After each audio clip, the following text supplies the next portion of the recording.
If you've ever had Chocoflan, you know it's delicious. Unfortunately, we learned the hard way that there's actually quite a few things that can go wrong when you try to make it at home. Here's what we learned. First, make sure you butter your bundt pan really well. You'll see what happens later if you don't do this. The next step is to put a layer of dulce de leche or caramel sauce in the bottom. We used a maple dulce de leche made by Chef Martin Picard, owner of Au Pied de Cochon, which just so happens to have been one of Anthony Bourdain's favorite Montreal restaurants, so you know it's good.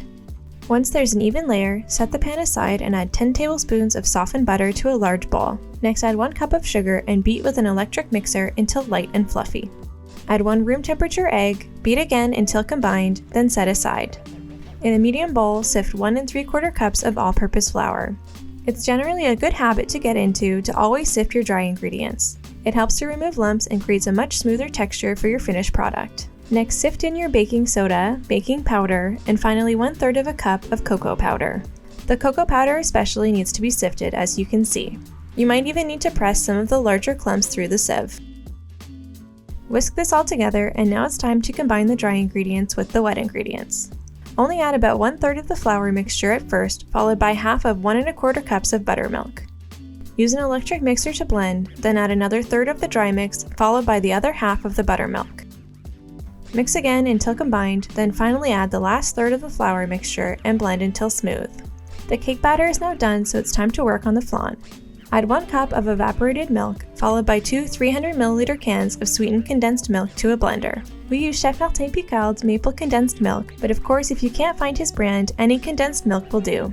Add 4 ounces of room temperature cream cheese, 3 eggs, and 1 tablespoon of vanilla extract, then cover and blend on high for 30 seconds or until well combined. Add the chocolate cake batter to the bundt pan on top of the dulce de leche layer and spread it out evenly. Next, pour the flan mixture on top. Something magical is going to happen in the oven. The cake and flan are going to switch positions in the pan, so don't worry about the structural integrity of your dish at this point. We want to gently cook this at an even temperature, so place the bundt pan in a larger roasting pan, then pour about 1 inch of boiling water into the bottom of the larger pan.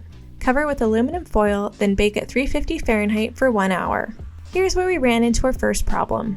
To save space, we actually have a smaller than average oven, and something we learned is that on this particular model, the bottom heating element is actually the weakest, whereas on a standard oven, the bottom element is the strongest. For this reason, after we had let it cool and carefully removed the Chocoflan from the pan, this happened. Turns out you need the heat from the bottom element to keep the water bath at the right temperature and cook the flan properly.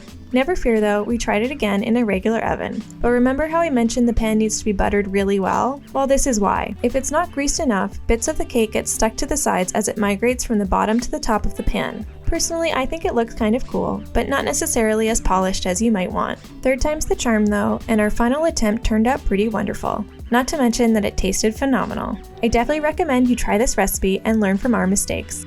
Also, subscribe to Dished for more tutorial recipes.